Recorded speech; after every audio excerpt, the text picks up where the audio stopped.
হীনমন্যতা, এই ইতস্ততা দূর করবো তো ইনশাআল্লাহ। ভাইরা আমার, টার্গেট করে করে বাসায় যাওয়ার সময় মোবাইলে অ্যালার্ম দিয়ে দিই, লিখে লিখে রিমাইন্ড করে করে তারপরে আমল করব। মনে থাকবে তো ইনশাআল্লাহ। যেখানে মানুষ আছে একটু জোরে জোরে তাকবীর পাঠ করবো। বাসায় ঢোকার সময় জোরে জোরে পড়তে পড়তে ঢুকবেন, যাতে বাসার সবাই তাকবীর দিয়ে উঠে। হঠাৎ মনে হবে একটু জোরে জোরে পড়বেন, যাতে সবাই তাকবীর দিয়ে উঠে। পুরো পরিবেশটাকে সেভাবে করবেন। আমি আমার বাসায় এই দশক আসলে সাধারণত মৃদু কণ্ঠে ভলিউমের সবসময় তাকবীরটা চালু করে রাখি, যাতে সবার মনে হয়। অফিসে কম্পিউটারে এটাকে মৃদু কণ্ঠে চালু করে রাখি, অন্যান্য কাজ করতে থাকে, এই আওয়াজ চলতে থাকে, যাতে করে যে আসে সে দেখে তার মনে হয় সে আমলটা করতে পারে। তো আমরা এই আমলটা চিন্তা করবো তো ইনশাআল্লাহ। যদি আপনি বাজারে গিয়ে তাকবীর বলেন, আমাদের সমাজের যে অবস্থা, যে অবক্ষয়, দ্বীনি চেতনা দিন দিন যেভাবে হারিয়ে গেছে, আপনার তাকবীর শুনে হয়তো অনেকে হাসবে। হঠাৎ করে যখন বাজারে গিয়ে তাকবীর দিবেন জোরে জোরে, বলবো ব্যাপার কি? কেউ কেউ হয়তো ইশারা করতে, মাথায় হয়তো কোনো সমস্যা আছে। এরকম হতে পারে, হতে পারে কি পারে না? কেন হইতে পারে? কারণ সব গাফেলদের মধ্যে একজন জাকের আসছে, সব গাফেলদের মধ্যে একজন জাকের আসছে। যেখানে সবাই গাফলতিতে নিমজ্জিত, সেখানে একজন জিকিরকারী আসছে।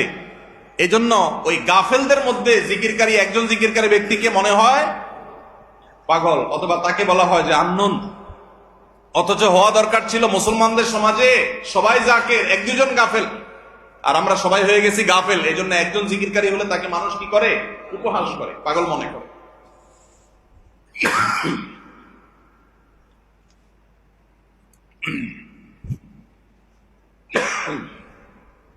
তো ভাইরা,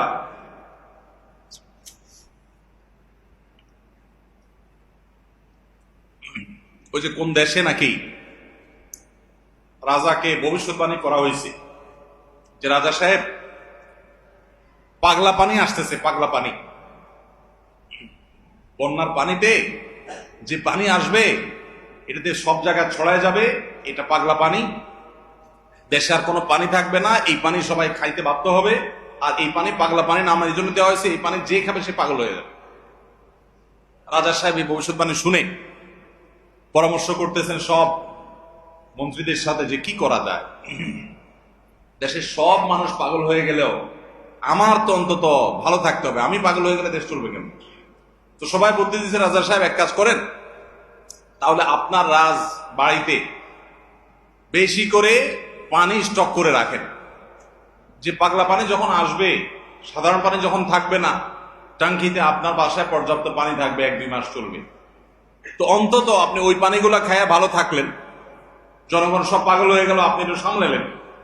তো বুদ্ধি অনুযায়ী রাজা সাহেব সব পানির ব্যবস্থা রাখছে এবং বিরাট পানির ট্যাঙ্কি ভরে ফেলছে। ভরার পর এবার সেই পানির ট্যাঙ্কির পানি রাজা সাহেব এবং তার ফ্যামিলির লোকজন খাইছে, এবং যথারীতি জনগণ ওই পাগলা পানি খায় সব পাগল হয়ে গেছে। আর পাগল হয়ে সব কাপড় চোপড় খুলে ফেলছে। এখন সব পাগলরা এসে রাজবাড়ি ঘেরাও করে ফেলছে, এবং সবাই মিলে বলতেছে ওই দেখ কয়েকটা পাগল।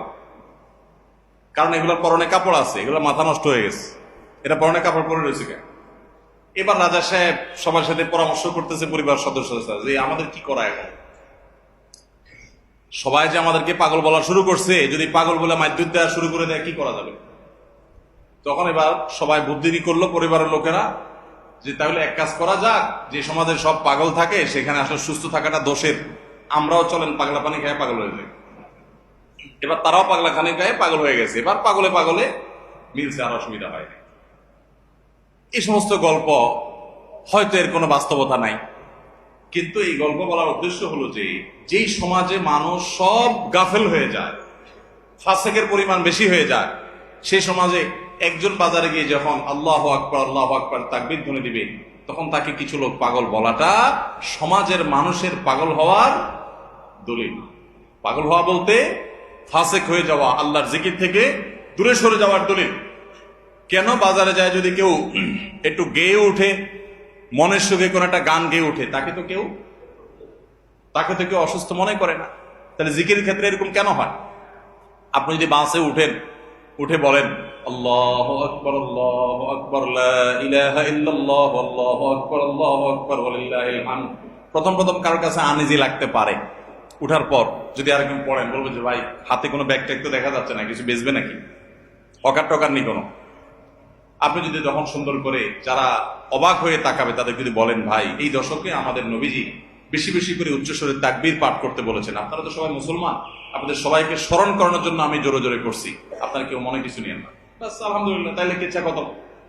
তো আমরা এই আমলটা করবো তো ইনশাআল্লাহ। কঠিন আমল, কিন্তু এটাকে জিন্দা করতে পারলে সমাজে সর্বত্র যখন তাকবীরের ধ্বনি ভাসতে থাকবে শয়তান পালা যাবে ইনশাআল্লাহ সমাজ থেকে। ঘরে যখন সারাদিন তাকবীর ধ্বনি ভাসতে থাকবে শয়তান পালা যাবে। আল্লাহ আমাদের সবাইকে আমলের তৌফিক দান করুন। জিলহজের প্রথম দশকে এই আমলটা সম্পর্কে নবী করিম সাল্লাল্লাহু আলাইহি ওয়াসাল্লামের ভাষ্য খেয়াল করেন। তিনি বলেছেন, ফাকসিরু ফীহিন্না মিনাত তাকবীরি ওয়াত তাহলিলি ওয়াত তাহমিদ। জিলহজের প্রথম দশক যখন শুরু হয় তোমরা বেশি বেশি করে তাকবীর পড়ো, বেশি বেশি করে তাহমিদ পড়ো, বেশি বেশি করে তাহলিল পড়ো, অর্থাৎ আল্লাহু আকবার আল্লাহু আকবার লা ইলাহা ইল্লাল্লাহ আল্লাহু আকবার আল্লাহু আকবার আলহামদুলিল্লাহ বেশি বেশি করে পাঠ করো। নবী সাল্লাল্লাহু আলাইহি ওয়াসাল্লাম নির্দেশ করেছেন। তাহলে কয় নম্বর আমল গেল? 7 নম্বর আমল, বেশি বেশি করে তাকবীর তাহমিদ তাহলিল পড়া। 8 নম্বর আমল হলো এই তাকবীর তাহমিদ তাহলিলটাই বিশেষভাবে পড়া। 7 নম্বরটা হলো সাধারণভাবে রাত দিন যতক্ষণ পারেন বেশি বেশি পড়বেন, কোনো সময় ফিক্স নাই, এবং 10 দিন ফুল। আর 8 নম্বর আমল হলো এই তাকবীরটাই নির্দিষ্ট সময় নির্দিষ্ট দিনগুলোতে বিশেষভাবে পড়া। সাধারণভাবে তো পড়বেনই, আর বিশেষভাবে পড়বেন। বিশেষভাবে কখন? আইয়ামে তাশরিকে। আইয়ামে তাশরিক কাকে বলা হয় ভাই? জিলহজের 9 তারিখ ফজরের পর থেকে নিয়ে জিলহজের 13 তারিখ আসর পর্যন্ত।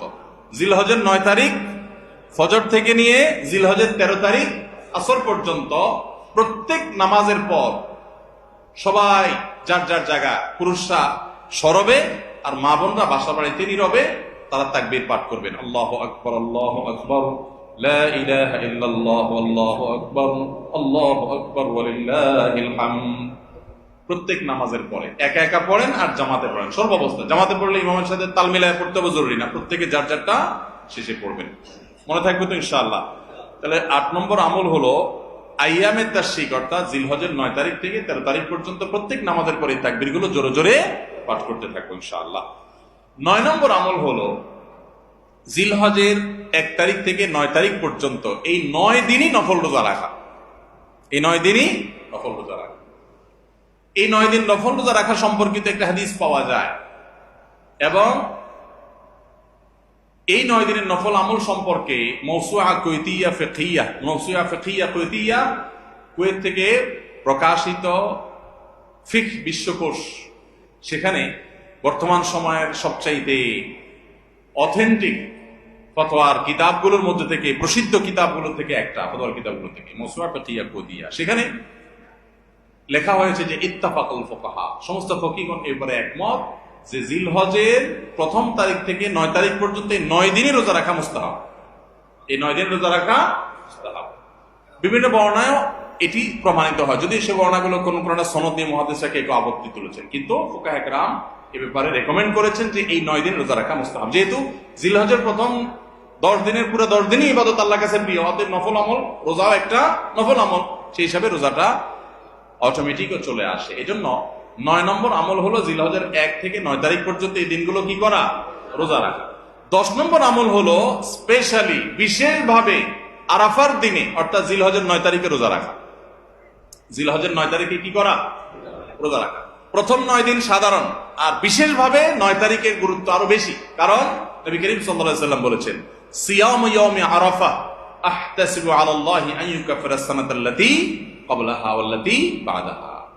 আরাফাত দিনের রোজা, অর্থাৎ জিলহজের 9 তারিখের রোজা, এই রোজা সম্পর্কে আল্লাহর কাছে আমার ধারণা, আল্লাহর প্রতি নবী সাল্লাল্লাহু আলাইহি ওয়াসাল্লাম বলছেন যে আমার ধারণা যে এই রোজার বিনিময়ে আল্লাহ তাআলা 1 বছর পূর্বের আর 1 বছর পরের, অর্থাৎ আগামী 1 বছর এবং গত 1 বছরের গুনাহ আল্লাহ তাআলা মাফ করে দিবেন। আমরা এই পর্যন্ত যত ফজিলতের কথা শুনেছি, পিছনে গুনাহ মাফ করে দিবেন, গত 1 বছর গুনাহ মাফ করে দিবেন, সারাদিনই গুনাহ মাফ করে দেওয়া হবে, এরকম বিভিন্ন হাদিস আমরা শুনেছি, কিন্তু এরকম কোন হাদিস কেউ হয়তো আমরা এই হাদিস ছাড়া আরেকটা হাদিস শুনি নাই যে 1 বছর অগ্রিম গুনাহ মাফ করবেন। যদি আল্লাহ তাআলা কাউকে হায়াত দেন তিনি 1 বছরের গুনাহ মাফ পেয়ে যাবেন। কোন কোন হাদিস বেত্তাগণ বলেন যে হাদিসের মধ্যে ইশারা পাওয়া যায় যে কেউ যদি আরাফাতের রোজা রাখার তৌফিক পায়, হয়তোবা আগামী 1 বছর হায়াত পাওয়ার তৌফিক হবে তার। যদিও এটা জাস্ট একটা ব্যাখ্যা, এটা এমন না যে হাদিসে বলা হয়েছে আলাদা গ্যারান্টি দিয়ে, এরকম না। অতএব এর ব্যত্যয় ঘটলে করতে পারে। কথা বুঝে আসছে ভাই? তো এই জন্য এই আরাফাত দিনের রোজা এটা আমরা মিস করবো না ইনশাআল্লাহ। তাহলে 10 নম্বর আমল গেল জিলহজের 9 তারিখের রোজা। 11 নম্বর আমল হলো ঈদুল আজহার সমস্ত সুন্নাত গুলো আমল করা। ঈদুল আজহার অনেকগুলো সুন্নাত আছে না, এই সুন্নাগুলো সবগুলো আমল করা। ঈদুল আজহার যে সুন্নাগুলো আমল সাধারণত হয় না, গোসল আমরা করি, সুগন্ধি আমরা ব্যবহার করি, আলহামদুলিল্লাহ, অন্য অনেক সুন্নাত আমরা আমল করি, কিন্তু যে সুন্নাতের আমল সাধারণত হয় না তার ভিতরে একটা হলো ফজরের নামাজ মহল্লার মসজিদে এসে পড়া, ভোর রাতে আগে আগে উঠা। অন্য সময়ের চাইতে ঈদের দিন ফজরে মুসল্লি আরো আমাদের মসজিদে কম থাকে, কারণ চাঁদ রাতে তামাশা করে বেড়ায়, ফজর নামাজ মিস হয়ে যায়। তো ইমানদার সেটা করতে পারেন না। ঈদের সুন্নাহটা বিশেষভাবে আদায় করার চেষ্টা করা দরকার, অর্থাৎ জামাতের সাথে ফজর নামাজ পড়া দরকার, আগে আগে উঠা দরকার। ঈদের দিনের সুন্নাতগুলোর মধ্যে থেকে একটা। আরেকটা সুন্নাত আমাদের অবহেলিত, আদায় হয় না, সেটা হলো ঈদুল আজহা হোক আর ঈদুল ফিতর হোক, ঈদের নামাজ মাঠে পড়ার চেষ্টা করা দরকার। কোথায়? মাঠে। মাঠ এখন কম, বিশেষ করে শহর এলাকাতে মাঠ একটু কম, কিন্তু যেগুলো আছে সেগুলো যদি সঠিকভাবে সবগুলোকে ব্যবহার করা হয় তাহলে অনেক জায়গায় সুন্নাহ জিন্দা হয়। আমরা ঈদের নামাজ মসজিদে পড়ি, কেন পড়ি? একটা অজুহাত দেই, মাঠ কম। এই অজুহাত সব ক্ষেত্রে গ্রহণযোগ্য না এবং সঠিক না। অনেক জায়গায় মাঠ থাকা সত্ত্বেও মানুষ মসজিদে নামাজ পড়ে, কারণ সব মহল্লার মানুষ আলাদা আলাদা নিজেরা একটু মাতবরি করতে চায়। আমরা আবার আরেক জায়গায় নামাজ পড়তে যাবো, আমাদের একটা বাঁকাওয়াতি থাকে।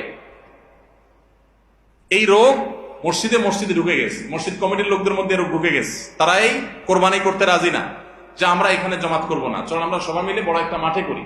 বড় মাঠে কয়েক মসজিদের মুসল্লিদের একসাথে নামাজ আদায় করার যে সৌন্দর্য আছে, এই সৌন্দর্য মসজিদের মধ্যে ঈদের নামাজ পড়ার মাধ্যমে নাই। এই জন্য ভাইরা, মাঠে ঈদের নামাজ জিন্দা করার চেষ্টা করতে হবে ইনশাআল্লাহ। চেষ্টা করা যাবে না ইনশাআল্লাহ? তাই বলে আবার রাস্তাঘাট আটকায় মানুষের অসুবিধা হয় সেভাবে করে ঈদের নামাজ ব্যবস্থা করেন। হ্যাঁ, যদি কোনো রাস্তা এরকম হয় যে না, এ রাস্তা বিকল্প বহু রাস্তা ডানে বামে আসে, মহল্লার রাস্তা, কারোর কোনো অসুবিধা হবে না, তাহলে সেখানে হতে পারে শর্ত সাপেক্ষে। কিন্তু সাধারণত রাস্তা নয়, বরং আমাদের নামাজ পড়তে হবে কোথায়? মাঠে। এবং ঈদের নামাজ মসজিদে আদায় করবেন না, মাঠে আদায় করবেন। এই আওয়াজটা সর্বত্র তোলা দরকার। শহর তো বটেই, গ্রামে পর্যন্ত এখন প্রত্যেক মসজিদে মসজিদের নামাজ হয়। কেউ কাউকে মানতে রাজি না, কেউ কাউকে মানতে রাজি না। আরেক জায়গায় ঈদগাহে নামাজ পড়ে আমাদের ইজ্জত থাকে নাকি? তো এই লোক ইসলাম বুঝে নেই।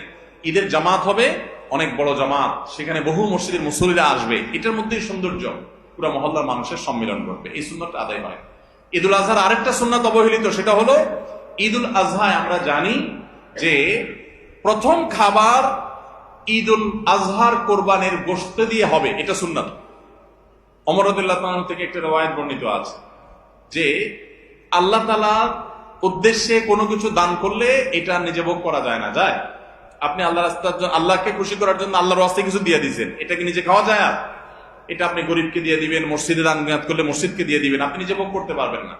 শুধু কোরবানি এবং আকিকা, এই দুইটা আমল আছে, যে এই দুইটা আমল আল্লাহকে খুশি করার জন্য জবাই করার সময় বলছেন বিসমিল্লাহ, আল্লাহু আকবার, আল্লাহুম্মা লাক মিনকা ওয়া লাক, আল্লাহ আপনার তরফ থেকে আবার আপনার উদ্দেশ্যেই কোরবানি করলাম, আমার কোনো ধান্দা নাই। অথচ আবার ঠিকই ওইটার গোশতটা আল্লাহ আপনাকে খেতে দিয়েছেন, কারণ এটা আল্লাহর পক্ষ থেকে সাদাকা, আল্লাহর পক্ষ থেকে মেহমানদারি, যে আল্লাহ আপনার থেকে কবুল করেছেন এবং বলেছেন বান্দা আমি বুঝে পাইছি, এবার তোমাকে দিছি, তুমি খাও। তো এই জন্য আল্লাহর মেহমানদারি দিয়ে দিনের প্রথম খাবার গ্রহণ করা, যাতে করে ক্ষুধার্ত থেকে খাবারের প্রতি আগ্রহী হন আপনি, এবং আল্লাহর মেহমানদারি দিয়ে প্রথম খাবার খান আপনি, এটা সুন্নাত। এই জন্য ঈদুল আজহার দিন আমরা কোনো কিছু না খেয়ে থাকবো, রাতে খেয়ে যে শোবো, এরপরে আর কোনো কিছু খাবো না, ঈদগাহে আসবো না খেয়ে, কোরবানির পশুর গোশত বানায়া রান্না করে ওইটা দিয়ে প্রথম খাবার খাবো ইনশাআল্লাহ। আল্লাহ তাআলা আমাদের সবাইকে এই সব সুন্নাহগুলো মেনে চলার তৌফিক দান করুন।